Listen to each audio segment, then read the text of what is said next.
Debnath sir, जय हिंद। बहुत बहुत शुक्रिया समय देने के लिए। Thank you sir. जय हिंद राजेश। Thank you sir. आप एक जाने माने पायलट रहे हैं, तमाम बड़े टीवी चैनल्स में आप एक जाने माने विशेषज्ञ के तौर पर जाते हैं, रक्षा विशेषज्ञ के तौर पर। आज मैंने आपको बुलाया है सर, एक बड़ा अहम इशू है। दरअसल चाइना के पास J-20 है, J-31 है, दोनों ही स्टील्थ फाइटर जेट है, 5th जनरेशन के, दोनों को बताया जाता है। पाकिस्तान की एयरफोर्स भी J-31 पर हाथ आजमाना शुरू कर चुकी है और कहा जा रहा है कि आने वाले वक्त में पाक की एयरफोर्स में J-31 शामिल हो जाएगा।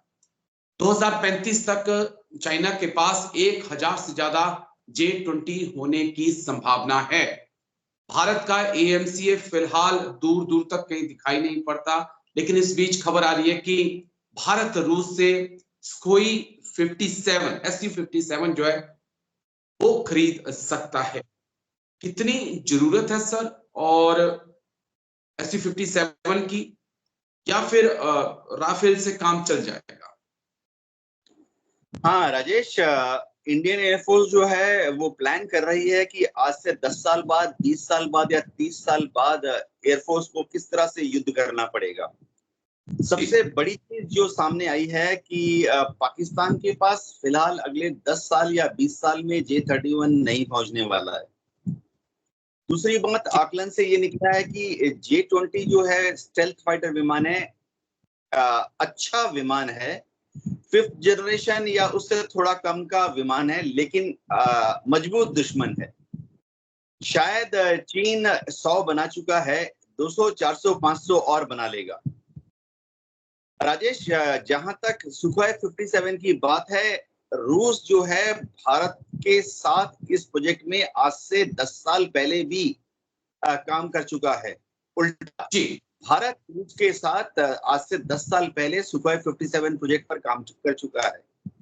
उसके बाद ये देखा गया कि ये जो विमान है ये बहुत ज्यादा महंगा भी पड़ रहा है, विमान से ज्यादा उसकी जो ग्राउंड इंफ्रास्ट्रक्चर है।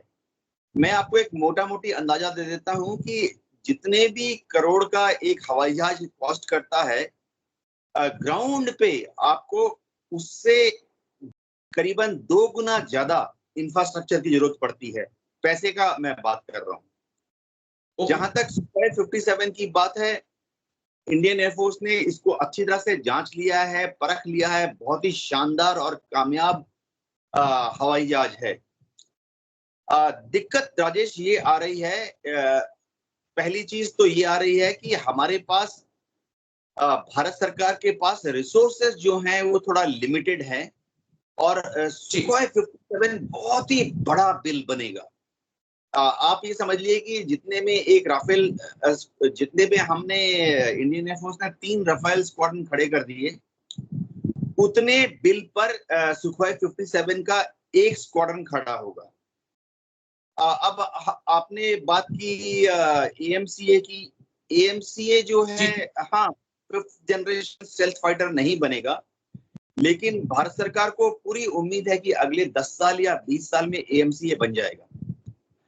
एक और चीज राजेश रहा है, मैं एग्री हूं सर आपकी बातों से, लेकिन जिस प्रकार का माहौल LAC पर है, जिस प्रकार का माहौल LOC पर है, अब जिस प्रकार का माहौल अब एशिया में हो चुका है, LAC LOC छोड़िए, बांग्लादेश को भी शामिल कर लीजिए आप, क्या दुश्मन 2035 2040 का इंतजार करेगा कि भारत पहले AMCA बना ले, या भारत 5वीं पीढ़ी का लड़ाकू विमान बना ले, उसके बाद हम आसमान में टक्कर देंगे? इंतजार करेगा सर वो? हाँ राजेश, आपका कंसर्न एकदम सही है। देखिए, भारत सरकार का ये आकलन है कि चीन की जो J-20 फ्लीट है, ये तकरीबन पूरी की पूरी फ्लीट जो है उनके ईस्टर्न थिएटर में डिप्लॉयड रहेगी। ताइवान के पास, साउथ चाइना सी के पास, ईस्ट चाइना सी के पास डिप्लॉयड रहेगी। ये J-20 चीन जो है भारत के साथ डिप्लॉय नहीं करेगा। हाँ, जब भी कुछ नोक झोंक हुई तो चीन 6 या 10 या 12 J-20 इस तरफ भेज देगा तिब्बत में। स्ट्रॉन्ग जो एनालिसिस है भारत सरकार की, वो ये कहती है कि भविष्य में चीन के साथ हमारा कभी भी ओपन जनरल वॉर नहीं होगा, जिसे कहते हैं ना कि एकदम गुत्थम गुत्था नहीं होगा। चीन के साथ हमारी छोटी मोटी नोकझोंक होगी भविष्य में, अगले 10, 20, 30 साल का जो आकलन है। तो इंडियन एयरफोर्स को भी कोई खास चिंता नहीं है चाइनीज एयरफोर्स के J-20 की। हाँ, हम तो एयरफोर्स में थे, मैं खुद फाइटर पायलट था। अगर मुझे मिल जाए तो मैं तो डेफिनेटली सुखोई 57 उड़ाना चाहूंगा। इंडियन एयरफोर्स को भी अगर 18 या 36 सुखोई मिल जाएं, सुखोई 57, तो हम उड़ाना चाहेंगे।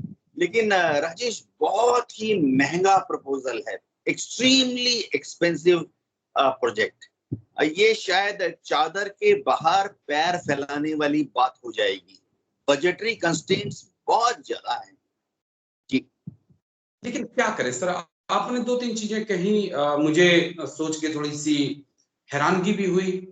क्या हम नेहरू के इस दौर में तो नहीं जी रहे हैं, जहां नेहरू को भी लग रहा था कि नहीं चीन कुछ नहीं करेगा, चीन हिंदू चीनी भाई भाई हैं, हिंदी चीनी भाई भाई हैं।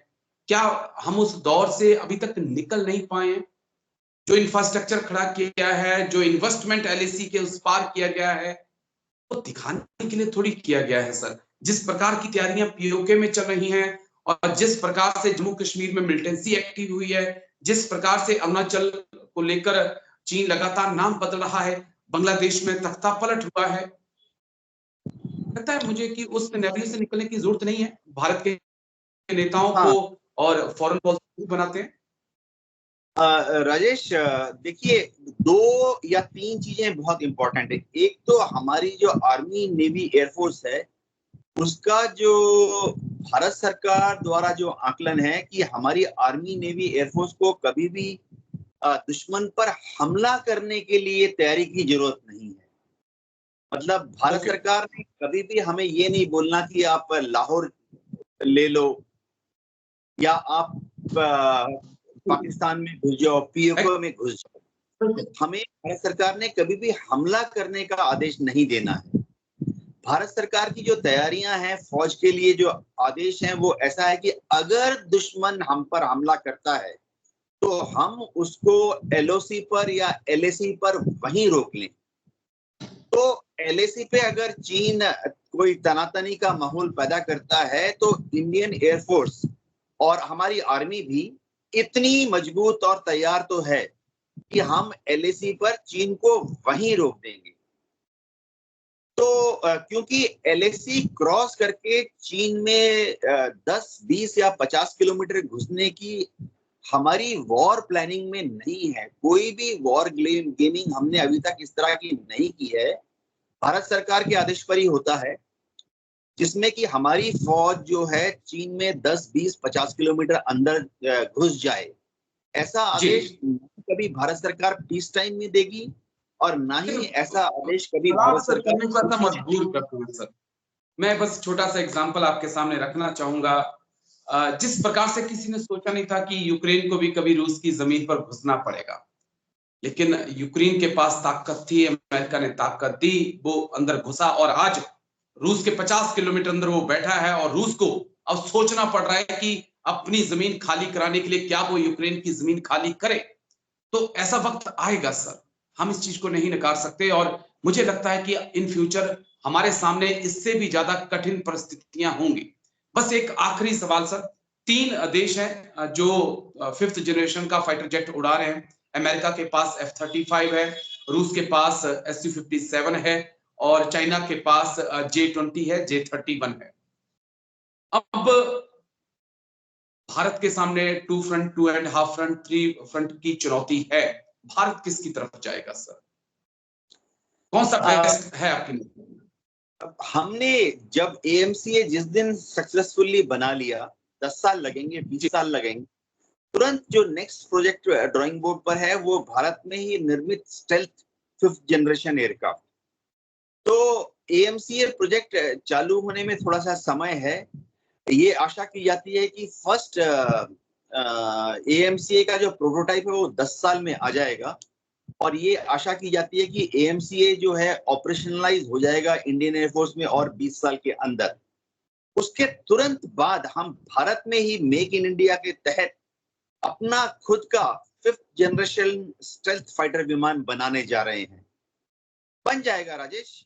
भारत जी मजबूत है। हमारी एयरफोर्स को और आर्मी को डिफेंस के लिए, भारत माँ की रक्षा के लिए जो जो इक्विपमेंट चाहिए वो भारत सरकार हमें मुहैया करा रही है।